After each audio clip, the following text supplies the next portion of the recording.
I'm alive! Always like someone who knew she didn't belong, shoulders straight, eyes forward, pretending the whispers didn't sting. Lena Hayes was 16, an orphan on a merit scholarship at Grandview Elite Academy, where tuition cost more than most families earned in a year. Her uniform was second-hand, her shoes resoled twice, but her grades were flawless. That was the deal, maintain perfection or lose everything. But here's the thing about stories that change your life, they never announce themselves. They don't come with warnings or preparation time. They just happen, usually on the most ordinary days, in the most unexpected ways. For Lena, it happened on a Tuesday in the library. She was studying, she was always studying, when someone slid into the chair across from her. Ethan Sinclair. Every girl in school knew his name. The Sinclair family owned half the city's real estate, ran a tech empire, and lived in a mansion that appeared in architecture magazines. Ethan was the heir, the golden boy, the future billionaire who could have anyone. "You're Lena Hayes," he said, not as a question but as a statement. Top of every class. The scholarship girl everyone's intimidated by. She looked up, ready to deflect whatever mockery was coming. But his eyes held no malice. Just curiosity. Interest. Something that looked dangerously like respect. "And you're Ethan Sinclair," she replied evenly. "The boy who's never had to work for anything in his life." He laughed, a genuine sound that made nearby students look over. "Fair enough. But you're wrong about one thing. I work very hard at pretending my life is as perfect as everyone thinks it is." That was the beginning. A conversation that stretched from afternoon into evening, from library to the empty courtyard, two people from completely different worlds discovering they spoke the same language of loneliness and longing for something real. If you're already hooked by this story of love against impossible odds, hit that subscribe button right now. You won't want to miss what happens next. And if you're feeling this, share it with someone who believes in love that refuses to die. Their relationship became the worst-kept secret at Grandview. Stolen moments between classes. Study sessions that were really dates disguised as academics. Notes passed in hallways. And slowly, carefully, inevitably, they fell in love. Not the shallow infatuation of teenagers, but something deeper, something that recognized itself in the other person's soul. But love in secret is still love in chains. Victoria Sinclair found out 6 months into their relationship. Ethan's mother was a woman who measured worth in pedigree and bank statements, who believed family legacy was sacred and bloodlines mattered more than hearts. When she discovered her son was dating an orphan, a scholarship student, someone with no family name or inheritance, her fury was legendary. "You will end this immediately," Victoria told Ethan during a dinner Lena wasn't invited to. "That girl is using you. She sees dollar signs, not love. Girls like her always do." "You don't know her," Ethan said quietly. At 18, he was already learning that the bravest thing you could do was defend the person you loved against the person who raised you. "I know her type. Poor, desperate, willing to trap a wealthy boy with pregnancy or scandal or whatever pathetic scheme she's running." Victoria's voice was ice wrapped in designer perfume. "End it, Ethan. Or I'll end it for you." But Ethan didn't end it. He chose something more dangerous. He chose Lena. Over family approval. Over easy inheritance. Over everything his mother valued. They dated through high school graduation, through Ethan's first year of business school, through Lena's scholarship to a state university where she studied fashion design. Victoria's disapproval intensified, joined by Ethan's younger sister Chloe, who'd learned cruelty at their mother's knee and practiced it with enthusiasm. The abuse was subtle at first. Forgotten invitations to family events. Conversations that stopped when Lena entered rooms. Comments about her clothes, her background, her place in the world. Then it escalated. Victoria hired investigators, looking for dirt, for proof of gold digging, for anything to justify her prejudice. She found nothing, which made her angrier. When Ethan proposed on Lena's 22nd birthday, Victoria issued an ultimatum: marry her, and you're disowned. Cut from the will. No longer my son. Then I'm no longer your son, Ethan said, and meant it. They married quietly at a courthouse, just the two of them and two strangers as witnesses. No white dress, no family, no celebration. Just vows spoken with trembling voices and absolute certainty. Lena became Mrs. Sinclair in the eyes of the law, if not in the eyes of Ethan's family. But Ethan refused to let his mother's cruelty dictate their entire lives. He was a Sinclair, with money of his own, with shares in the family business that Victoria couldn't touch. He brought Lena home to the mansion, not to beg for acceptance, but to claim what was rightfully his. They'd live there, in the East Wing, away from the main family quarters. They'd build their life despite the poison surrounding it. Are you sure about this? Lena asked the night before they moved in. We could get our own place. Start fresh somewhere else. I'm sure about you, Ethan said, holding her close. And I won't let them win. I won't let my mother's bigotry erase the woman I love or make you hide like you're something to be ashamed of. You're my wife. You belong wherever I am. So they moved into the Sinclair mansion, into luxury that should have felt like dreams come true but instead felt like a war zone. Victoria's cruelty became overt. She'd host dinner parties and forget to tell Lena. She'd rearrange furniture in their wing without permission, asserting dominance over their private space. She'd make comments at breakfast about people who marry above their station while looking directly at Lena. Chloe was worse, younger, meaner, creative in her torture. She'd spill wine on Lena's clothes at family events. She'd tell servants to ignore Lena's requests. She'd spread rumors about Lena among the social elite, painting her as a gold digger, a schemer, and nobody who'd tricked their way into wealth. And Lena endured it all. Not because she was weak, but because she loved Ethan. Because leaving would mean letting Victoria win. Because somewhere deep inside, she believed love could survive anything, even this. But she was wrong. Because sometimes, the thing that destroys love isn't the couple's weakness. It's the world's cruelty. It's the powerful people who can't accept that worth isn't measured in wealth. It's the family that values legacy over humanity. And sometimes, that cruelty doesn't just wound. Sometimes it kills. Or at least, that's what they wanted everyone to believe. Drop a comment right now and tell us, have you ever loved someone despite their family's disapproval? This story is about to get intense. She learned to walk on eggshells in her own home. Every morning, Lena woke in the East Wing of the Sinclair mansion wondering what fresh humiliation Victoria had planned. The house staff, loyal to the matriarch who signed their paychecks, had been instructed to treat Lena as an inconvenient guest rather than family. Her requests went unanswered. Her presence was barely acknowledged. She existed in a liminal space between belonging and exile. Ethan tried to shield her. He'd leave notes before his early morning business meetings. You're stronger than they know. I love you. This will get better. But he was gone 12, sometimes 14 hours a day, pulled into the family business despite his mother's threats, because Victoria knew the best way to torture Lena was to isolate her. The breakfast table became a daily battleground. Victoria presided at the head like a queen dispensing judgment, Chloe at her right hand, both of them weaponizing every meal. Lena, dear, Victoria said one morning, her voice dripping with false sweetness, I've been meaning to ask, do you even know how to use all these forks? I know they didn't teach formal dining at the orphanage. Lena's hand tightened on her coffee cup. I manage. She manages, Chloe repeated, laughing. That's adorable. Like a child playing dress-up in adult clothes. Ethan, doesn't it embarrass you? Bringing someone so unpolished into our world? Ethan's jaw clenched. Chloe, that's enough. Is it? Because I'm just saying what everyone's thinking. The country club won't accept her. The charity boards rejected her applications.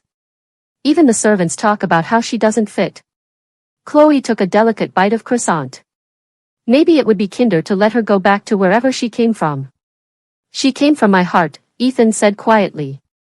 And she's staying. But those words, however beautiful, couldn't protect Lena from the daily erosions of dignity. Victoria accidentally scheduled a family portrait session and forgot to tell Lena, then hung the photo, featuring everyone except her, in the main hallway. Chloe threw a birthday party at the mansion and sent invitations to everyone except Lena, who discovered it only when caterers arrived. The cruelest moments were the subtle ones. Victoria redecorating Lena and Ethan's private wing while they were away, replacing everything Lena had chosen with Victoria's preferred aesthetic. The message was clear: even your personal space isn't yours. I control everything. Or the time Victoria hosted a luncheon for society women and introduced Lena as Ethan's companion. You know how young men are with their phases. The laughter that followed haunted Lena for weeks. Why do you stay? Lena's friend Maya asked during one of their rare coffee dates outside the mansion. Maya had known Lena since their orphanage days, had watched her bloom in love and wither under abuse. You don't need their money. You have your design degree. You could leave. I love him, Lena said simply. And leaving would mean they won. Would mean Victoria was right, that I'm not strong enough, not worthy enough, not Sinclair enough. But at what cost? You're disappearing, Lena. The girl I knew, the one who was fire and dreams, she's dimming. Lena wanted to argue, but she couldn't. Because Maya was right. She was dimming. The constant criticism, the social exclusion, the daily reminders that she didn't belong, it was working. She'd stopped designing, stopped creating, stopped dreaming of the fashion empire she'd once imagined building. Now she just survived, day by day, waiting for Ethan to come home and remind her why she was fighting. But even Ethan was changing. The pressure from Victoria to divorce Lena, to fix his mistake, was relentless. Business deals threatened unless he complied. Family legacy held hostage. And though he never wavered in his love, Lena could see the exhaustion in his eyes, the weight of choosing her over everything else he'd been raised to value. Maybe your mother is right, Lena said one night, after a particularly brutal dinner where Victoria had announced she was rewriting her will to exclude inappropriate spouses. Maybe I'm ruining your life. Don't. Ethan pulled her close, his voice fierce. Don't let her poison get inside your head. You're not ruining anything. She is.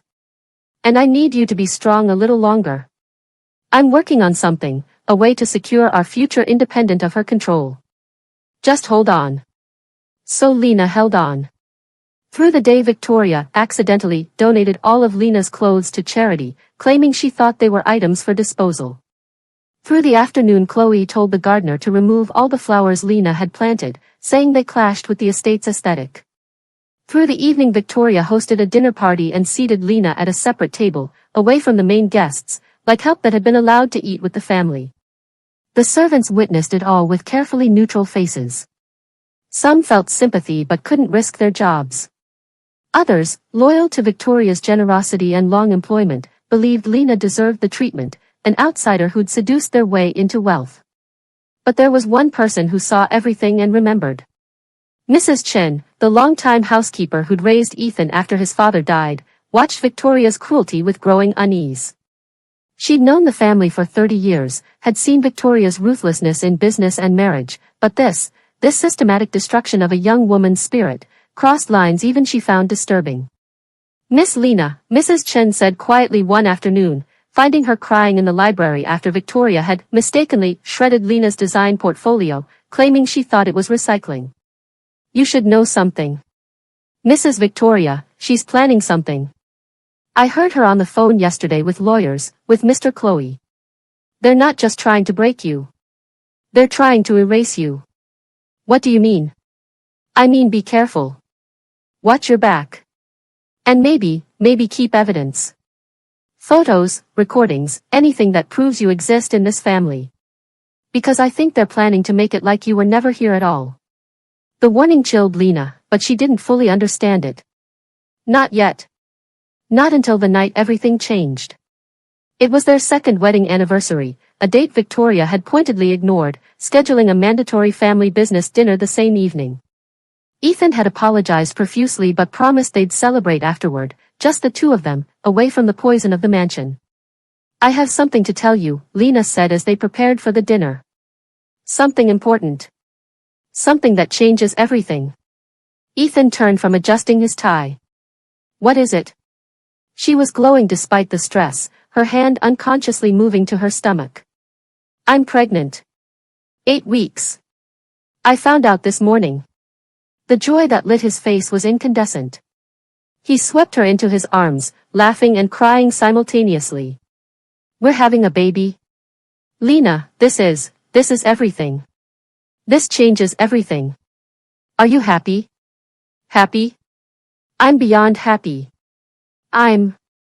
He held her face in his hands. You've given me everything I never knew I needed. A real family. Love that isn't transactional. And now a child. Our child. But your mother. My mother doesn't get a vote in our family. She lost that right with every cruel word, every petty punishment, every attempt to break us. His eyes were fierce with determination. I was going to wait until after dinner to tell you, but I can't now. I've been setting up a trust, separate from family money. Enough for us to leave, to start over somewhere they can't touch us. It'll be ready in 2 weeks. We're getting out, Lena. All 3 of us. They went to the dinner floating on that secret joy, that private rebellion. For once, Victoria's barbs didn't land. Chloe's mockery slid off like water. Because Lena knew, they were leaving.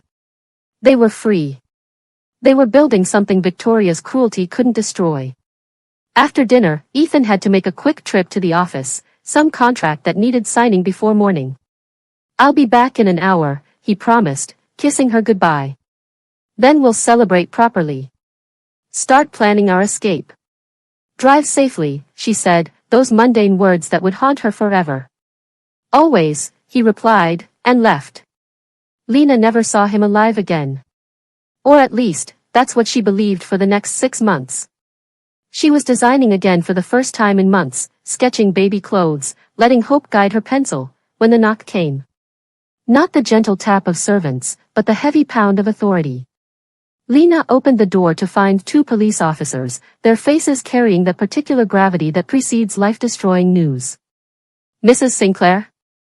Mrs. Lena Sinclair? Yes? Her hand instinctively moved to her stomach, protecting the secret life growing there. Ma'am, there's been an accident. Your husband's vehicle, there was an explosion. We need you to come with us. The world tilted. Words like fireball and unrecognizable and no survivors washed over her in waves she couldn't process.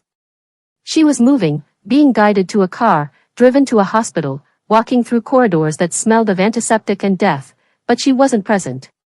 She'd left her body somewhere back in that moment when possibility became past tense. Victoria was already at the hospital, composed in her grief, performing mourning like she performed everything else, with calculated precision. Chloe stood beside her, dabbing at dry eyes with a handkerchief. They looked like a painting of sorrow. They looked like liars. This is your fault, Victoria said when she saw Lena, her voice low and venomous. He was distracted. Thinking about you, probably. About your neediness, your constant drama. He wasn't focused on the road.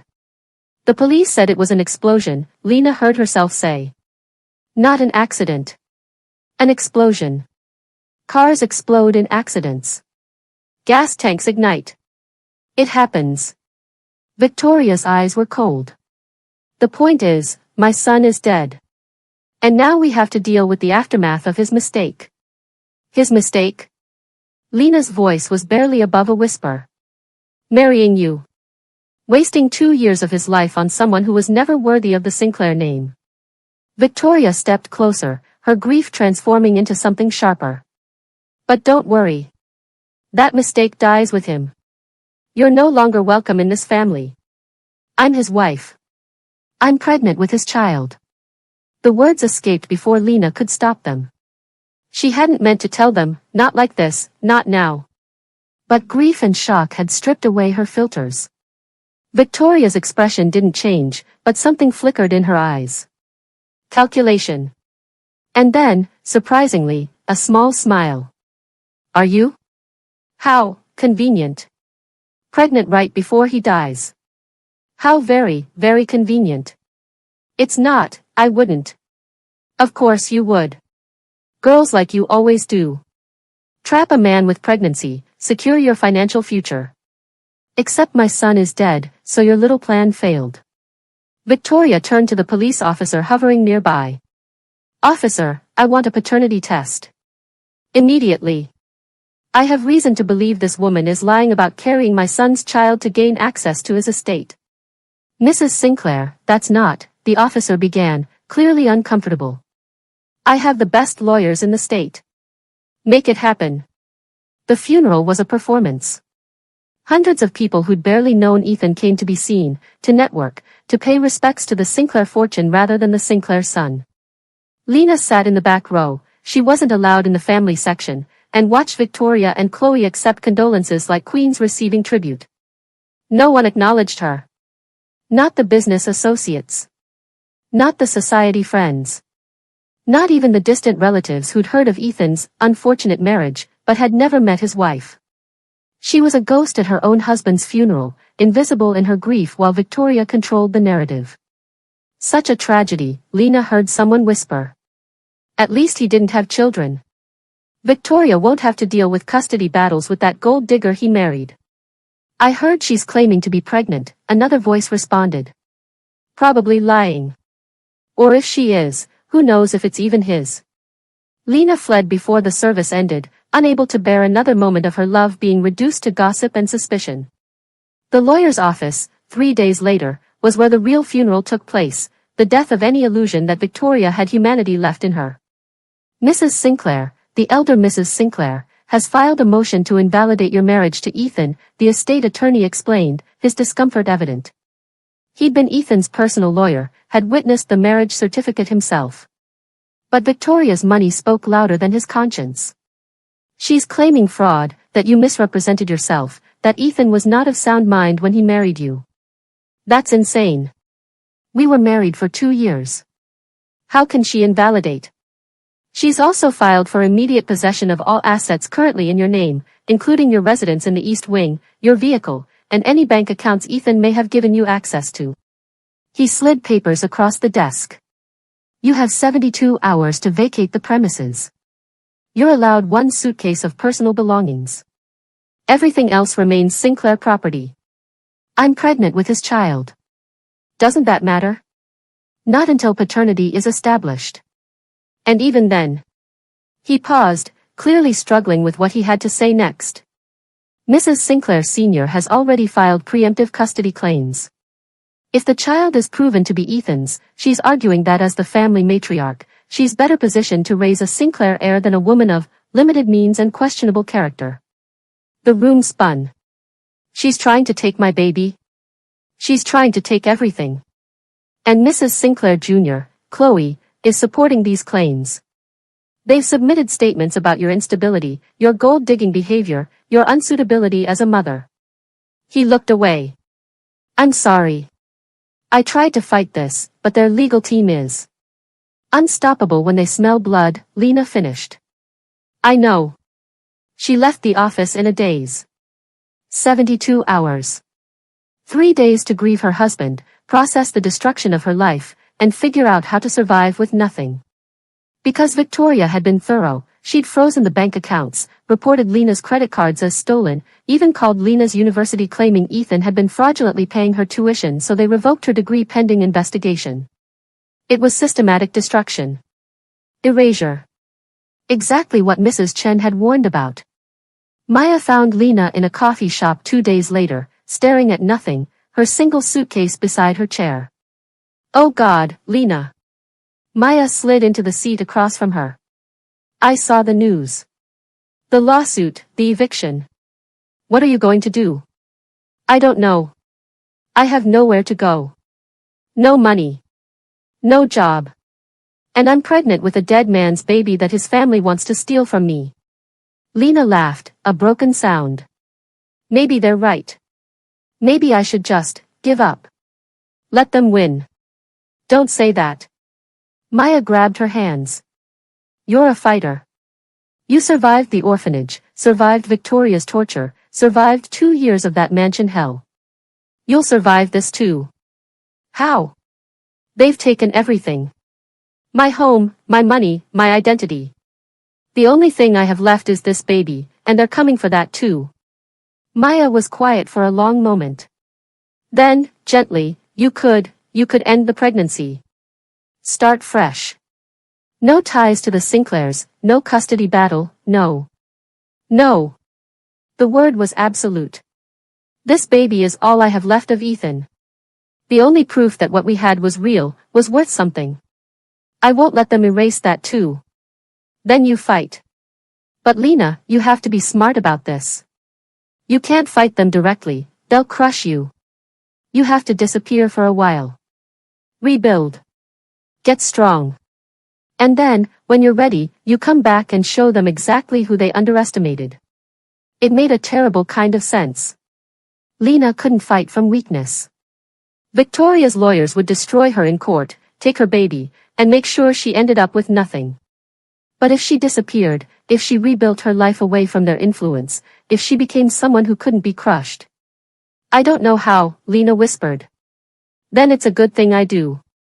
Maya pulled out her phone. Remember that fashion design portfolio Victoria destroyed?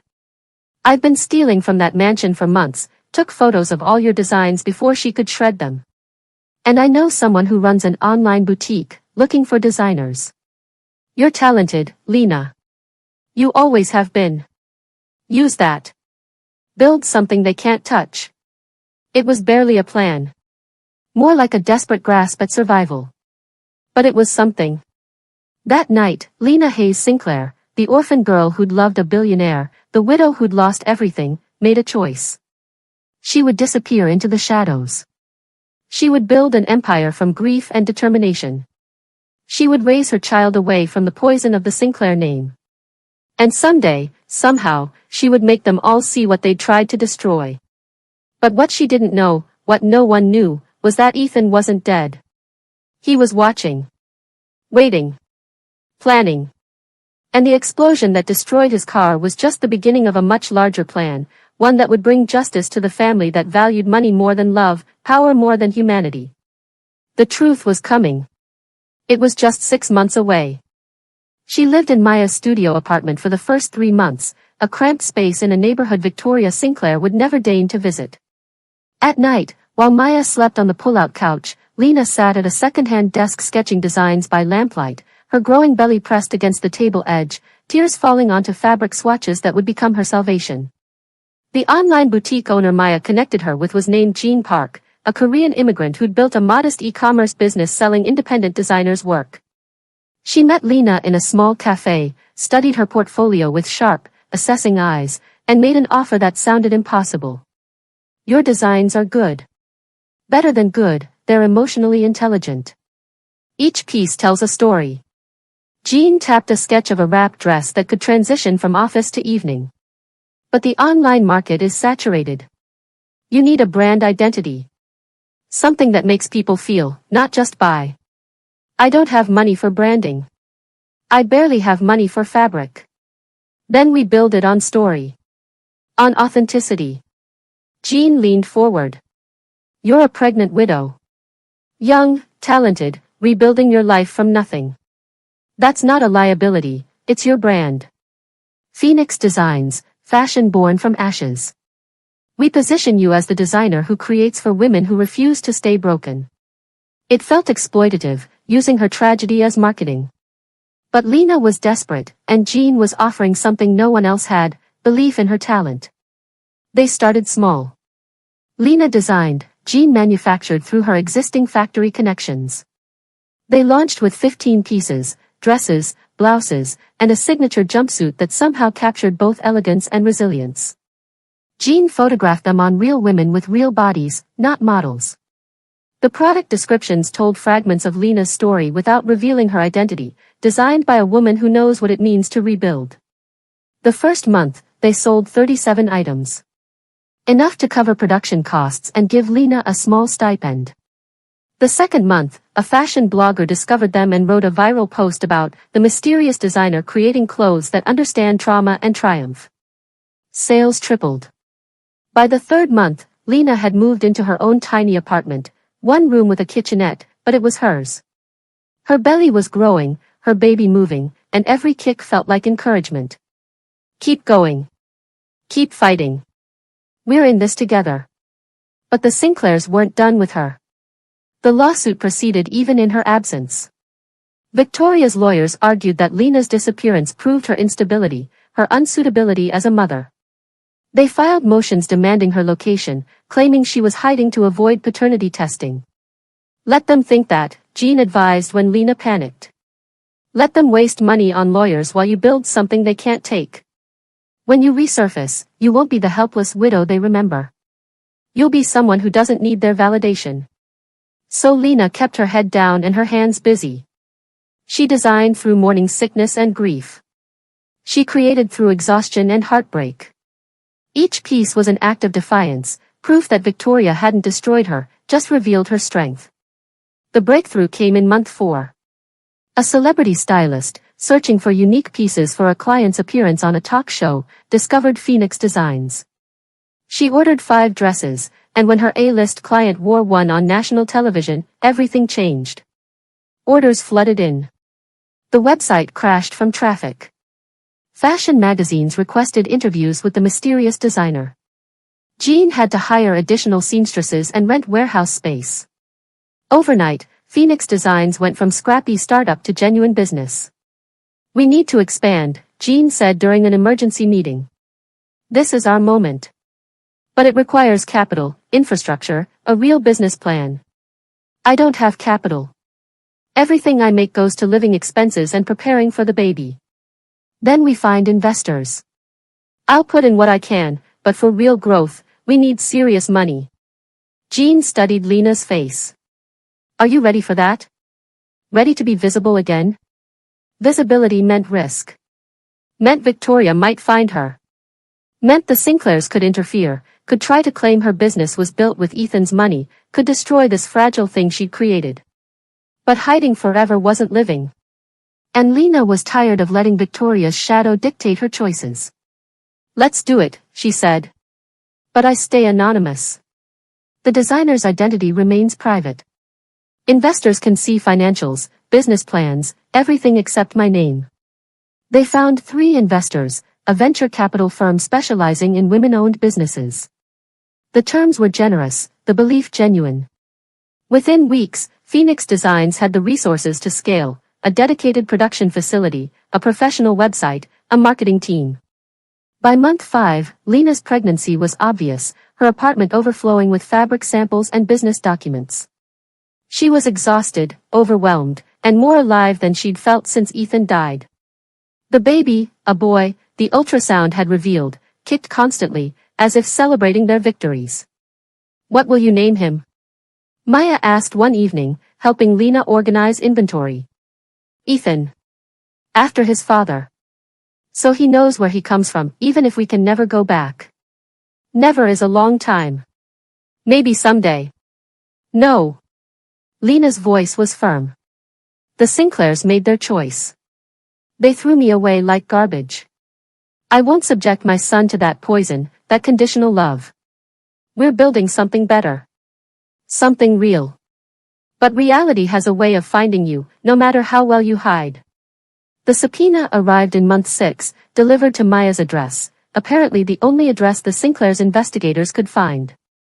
Lena was required to appear in court for a hearing regarding the estate of Ethan Sinclair, the validity of her marriage, and the custody of the unborn child proven via medical records they'd somehow obtained.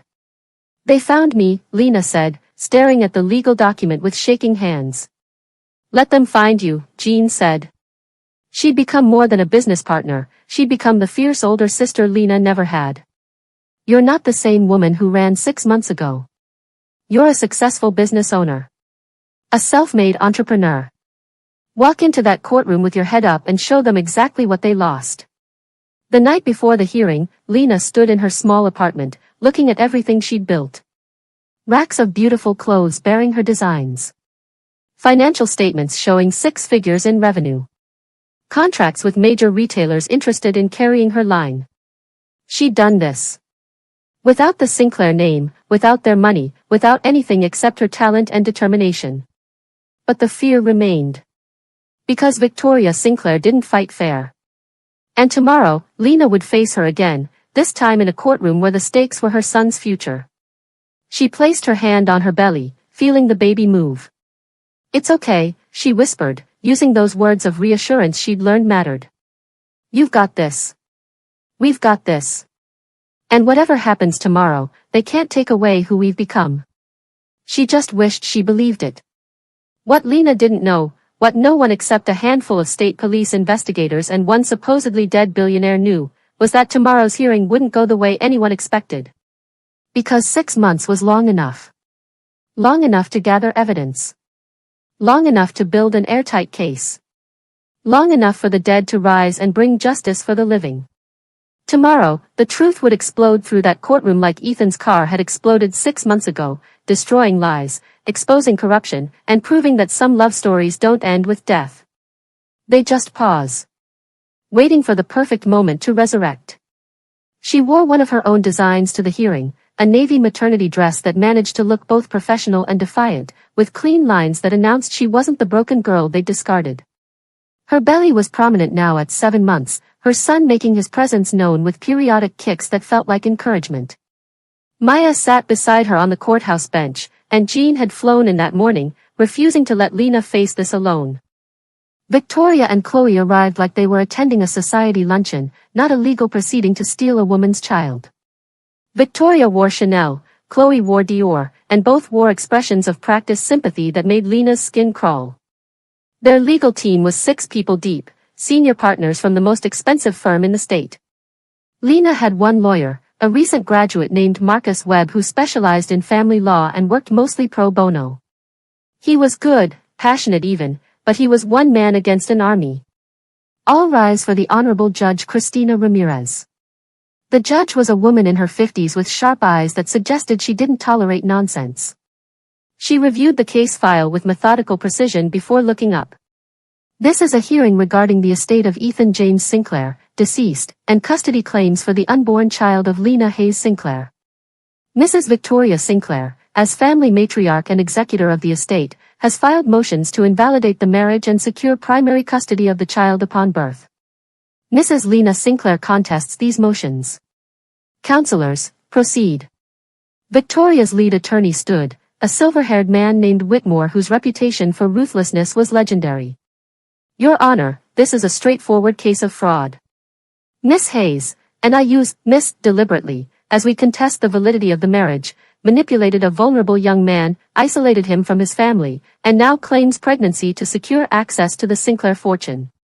I have the marriage certificate right here, Marcus objected, standing. Legally filed, properly witnessed. My client was married to Ethan Sinclair for 2 years before his tragic death. A marriage that the deceased's mother knew nothing about. A ceremony performed in secret, suggesting consciousness of wrongdoing. Whitmore's voice dripped with disdain. Furthermore, Miss Hayes abandoned her marital home immediately after my client's son's death, avoided all attempts at contact, and has been living under suspicious circumstances. Suspicious circumstances? Lena couldn't stay quiet. I was thrown out. Your client gave me 72 hours to leave with one suitcase while she froze all my accounts and filed lawsuits to steal my child. Mrs. Sinclair, please, Judge Ramirez said, though her tone suggested sympathy. Let your attorney speak for you. Your Honor, Marcus continued, my client was systematically abused by the Sinclair family throughout her marriage. Psychologically tormented, socially isolated, and economically manipulated. When her husband died, rather than receiving support, she was immediately targeted for legal destruction. She didn't abandon anything, she fled domestic abuse. Abuse? Victoria stood, her composure cracking slightly. That's slander. I welcomed that girl into my home. Mrs. Sinclair, sit down, the judge ordered. Continue, Mr. Webb. I have testimony from staff members documenting the abuse. I have medical records showing my client's stress levels during her marriage. And I have financial statements proving that in the 6 months since leaving the Sinclair mansion, my client has built a successful business, Phoenix Designs, which has generated over $400,000 in revenue. She doesn't need the Sinclair fortune. She never did. The courtroom murmured.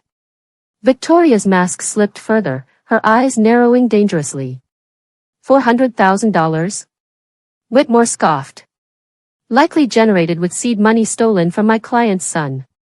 We'll be investigating the origins of that capital. Every dollar is documented and clean. Jean stood up from the gallery. I'm Jean Park, her business partner. I provided the initial capital. Every transaction is transparent. Your client is just angry that the woman she tried to destroy succeeded despite her. Order, Judge Ramirez said, but she looked intrigued. This is unusual. Mrs. Sinclair Jr., you're claiming this young woman is both an opportunistic gold digger and a successful entrepreneur? Those narratives seem contradictory.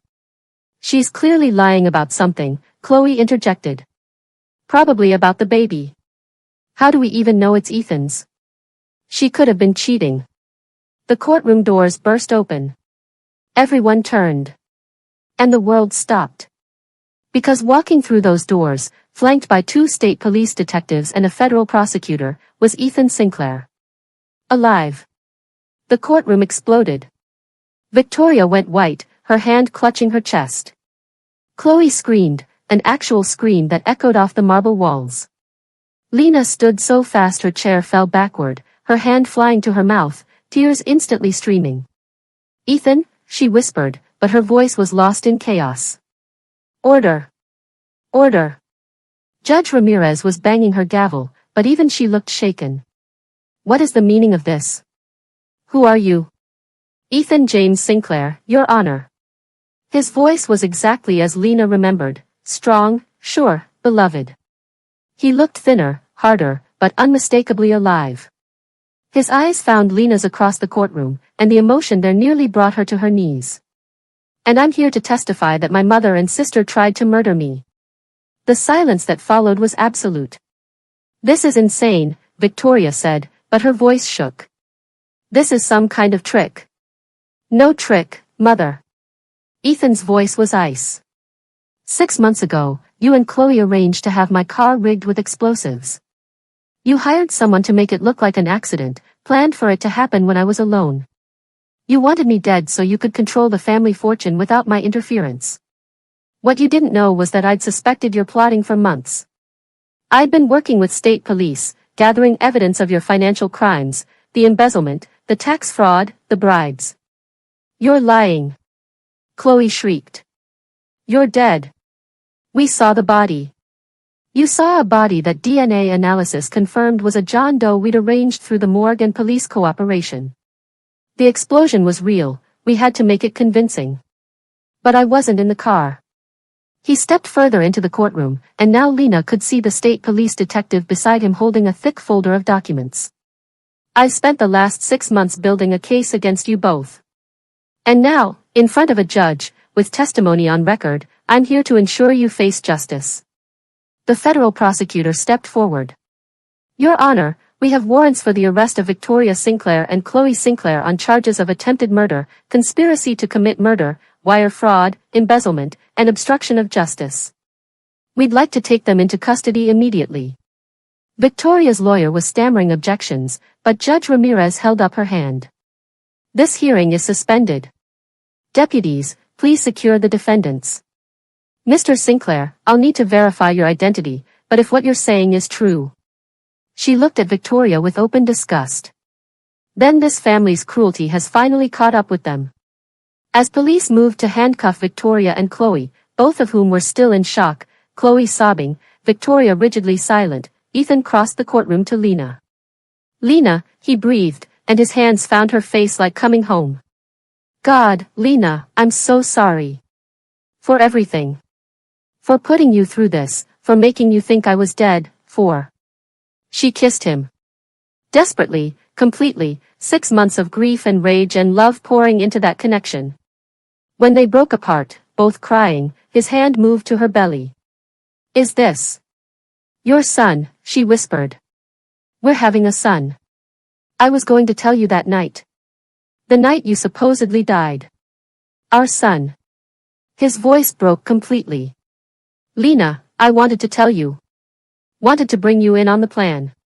But the police said it was too dangerous, that if Victoria suspected you knew, she might target you too. So I had to let you believe. Had to let you suffer. I'm so sorry. You're alive, she said, like learning the words for the first time. That's all that matters. You're alive. Behind them, Victoria was being led away in handcuffs, her careful composure finally shattered as she screamed threats and denials. Chloe had gone limp, weeping as deputies supported her weight. And Lena stood in her husband's arms, their son moving between them, while justice, delayed but not denied, finally arrived. She couldn't stop touching him. In the private room the police had secured for them after the courtroom chaos, Lena kept reaching for Ethan's hand, his face, his shoulder, reassuring herself that he was solid, real, alive. He did the same, his fingers constantly finding her belly, marveling at the life they'd created, the son he'd thought he'd never meet. "Tell me everything," she said finally, once the tears had slowed and reality was settling in. "From the beginning. How did you survive? How long have you known?" Ethan took a deep breath, his hand still resting on her stomach where their son was kicking as if celebrating his father's return. "I started suspecting about 8 months ago.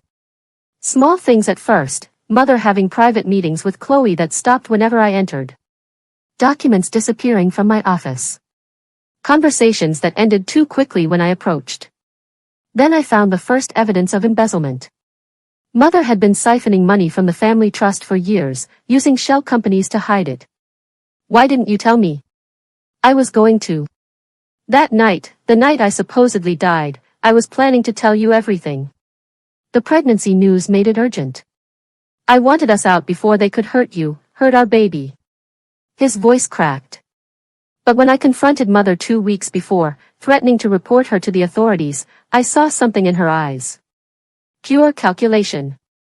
And I knew, she'd kill me before letting me destroy her reputation." "So you went to the police?" "To Detective Sarah Chen, specifically.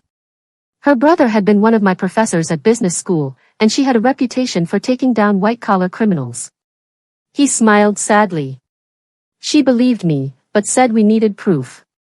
Not just of financial crimes, but of the murder plot she was clearly planning. So we set up surveillance, monitored her communications, and waited. While I thought everything was normal," Lena said quietly. "While I was living in that house, being tortured by them daily, you were investigating them? And hating every second I couldn't protect you from their cruelty. But Sarah said if I intervened too much, if I defended you too strongly, Mother might suspect and change her plans. So I had to." He closed his eyes. "I had to let them hurt you. It's the worst thing I've ever done. You were trying to save us both. I understand." But Lena's voice held traces of old pain. 6 months of believing he was dead, of being alone, of fighting for survival, that couldn't be erased by explanations. Ethan seemed to sense this. "I watched them throw you out, Lena. The police had cameras in the house, that's how we documented the abuse for evidence. I saw Mother give you 72 hours. Saw her freeze the accounts. Saw Chloe laugh about it. And I couldn't do anything because I was supposed to be dead, and revealing myself would ruin the investigation." His hands trembled. "Do you know what it's like to watch the person you love suffer and not be able to help? Do you know what it's like to believe the person you love is dead?" She countered gently. "To carry his child alone, to rebuild from nothing, to face a courtroom where his family tried to steal your baby? I know. And I will spend the rest of my life making it up to you." He pulled her close. "But Lena, you have to know, I was never far. Detective Chen kept me updated. I knew you were staying with Maya. Knew when you moved to your own apartment. Knew about Phoenix Designs. You knew about my business. I knew everything. And I was so proud. So amazed." He pulled back to look at her face. "Lena, you built something incredible. While I was hiding in a safe house, gathering evidence, you were creating an empire from scratch. Do you understand how remarkable that is? It was survival, not empire building. It was both. And it proved what I always knew, you never needed the Sinclair money. You never needed our name. You were always enough on your own." Jean knocked gently on the door then, entering with Maya and Detective Chen behind her. The detective was a sharp-eyed woman in her 40s who looked at Ethan and Lena with professional satisfaction. "Mr. Sinclair, Mrs. Sinclair, we need to debrief you both. The prosecution wants statements, and there's going to be a media firestorm when this story breaks. She glanced at Lena. Mrs. Sinclair, I need to apologize. The operation required Mr. Sinclair to maintain distance, which meant we couldn't warn you or bring you into the investigation. You were a civilian, and protecting you meant keeping you unaware. She wasn't just a civilian, Ethan said firmly. She was my wife. And she deserved to know. Maybe, Detective Chin conceded. But if Victoria had suspected Mrs. Sinclair knew you were alive, she might have targeted her differently. This way, her grief was genuine, her actions unscripted. It actually helped the case, her testimony about the abuse, her lawyer's documentation of Victoria's cruelty, all of it painted a clear picture of motive. I'm glad my suffering was useful, Lena said, not bothering to hide her bitterness. Lena, Ethan started. No, it's okay. I understand the logic. I even agree with it, intellectually. She stood, pacing the small room. But emotionally? I spent 6 months in hell. I was homeless, pregnant, terrified. I built a business not because I'm some inspiring entrepreneur, but because I had no choice. It was that or let your family take our son. She turned to face them all. So forgive me if I need a minute to process that my husband was alive this whole time while I was falling apart. The room was silent. Then Maya spoke up, her voice uncharacteristically gentle. Lena, you're allowed to be angry and relieved at the same time. You're allowed to feel everything. I know. And I do. I'm furious and grateful and overwhelmed and... She looked at Ethan. And I still love you. Despite everything, that never changed. I love you too. So much. He stood, crossing to her. And I know I can't fix the past 6 months. Can't give you back the time you spent thinking I was dead. But I can give you the future we planned. The life away from mother's poison.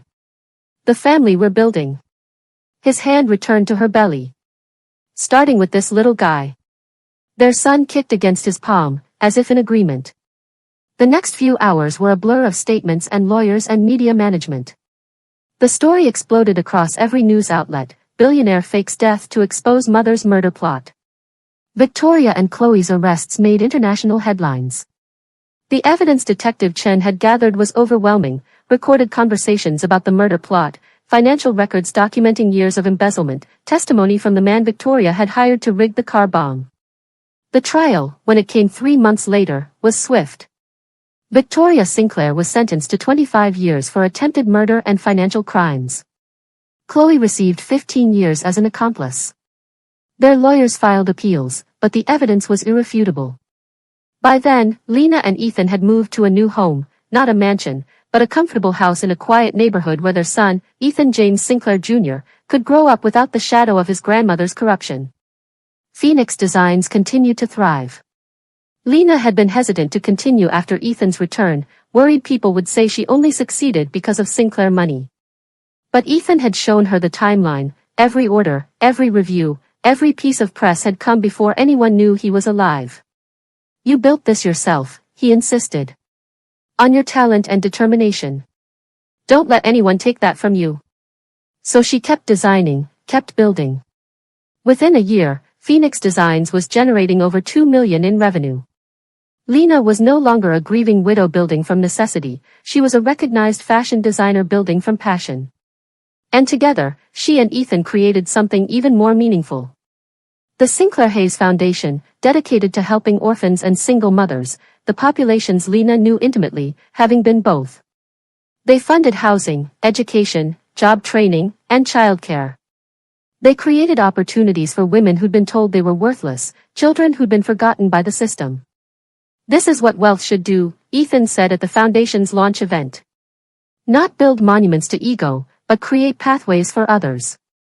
On their 3rd anniversary, counting from their original courthouse wedding, they renewed their vows. Not in secret this time, but surrounded by friends, colleagues, and the people they'd helped through the foundation. Lena wore a Phoenix Design original, cream silk that flowed over her post-pregnancy body with grace. Ethan wore a simple suit, his wedding band the same one he'd worn since their first ceremony. I promise to always see you, Ethan said during his vows. Not as my mother saw you, as someone beneath us, but as you truly are. My equal. My partner. The strongest person I've ever known. I promise to always trust us, Lena responded. Even when circumstances seem impossible, even when forces try to tear us apart. Because what we have survived together has proven that our love isn't fragile, it's unbreakable. When they kissed, their son, now 6 months old, held by Maya in the front row, made a gurgling sound that everyone interpreted as approval. After the ceremony, as the celebration continued around them, Ethan pulled Lena aside. I have something for you. Something I should have given you years ago. He handed her a document, legal papers transferring half the Sinclair estate to her name. Not as a courtesy, not as a gesture, but as a full legal partnership. You don't need to do this, Lena said. I have my own money now. Phoenix Designs is. This isn't about need. It's about recognition. You were always worthy of the Sinclair name, Lena. My mother was wrong. You didn't marry up, I married up. And I want the world to know that everything I have, you have equal claim to. Not because you're my wife, but because you're my partner in every sense. She looked at the papers, then at the man she'd loved through poverty and wealth, through death and resurrection, through cruelty and justice. Okay, she said simply. But only if you agree to be listed as a partner in Phoenix Designs. What's mine is yours too. He laughed, pulling her close. Deal. And there, surrounded by the family they'd chosen rather than been born into, with their son sleeping peacefully nearby and their future stretching bright ahead, Lena Hayes Sinclair understood something fundamental. Victoria had tried to destroy her because she saw Lena as worthless, a nobody from nowhere with nothing to offer. But Victoria had been blind. Because Lena's worth had never been in her bank account or her pedigree. It had been in her resilience, her creativity, her capacity to love even when everything told her to harden. She'd survived not because she was strong enough to withstand the Sinclair's cruelty, but because she was wise enough to know her value didn't depend on their approval. And that wisdom, combined with Ethan's love and their shared commitment to lifting others, had turned their tragedy into triumph, their pain into purpose, their near death into new life. Victoria had tried to write Lena out of the Sinclair story. Instead, Lena had written an entirely new ending, one where love won, justice prevailed, and the orphan girl became exactly who she was always meant to be. Not a billionaire's wife. But a billionaire herself. A designer. A mother. A philanthropist. A survivor. A woman who proved that where you come from matters less than where you're going, and who you choose to bring with you on the journey. If this story moved you, hit that like button, subscribe for more stories that prove love and justice can triumph over cruelty, and share this with someone who needs to remember that their worth isn't determined by those who try to diminish them. Drop a comment and tell us about a time you rebuilt yourself from ashes. And so ends the story of Lena, the orphan who loved a billionaire, survived his death, and discovered she was powerful enough to build her own empire. Remember this, friends, your worth is not measured by those who reject you, but by what you build despite their rejection. Victoria Sinclair tried to erase Lena from the story, but couldn't erase her strength, her talent, or her love. Sometimes the greatest revenge isn't destruction, it's success. Sometimes the best response to cruelty isn't cruelty returned, it's rising so high that those who tried to bury you can only look up in wonder. Love that survives death, business built from grief, justice delayed but never denied, these are the patterns of lives lived with purpose. When someone tries to write you out of their story, write your own. Make it so compelling, so authentic, so triumphant that their version becomes irrelevant. That's what Lena did. And that's what you can do too. Stay wise, stay resilient, and remember, the phoenix always rises from the ashes.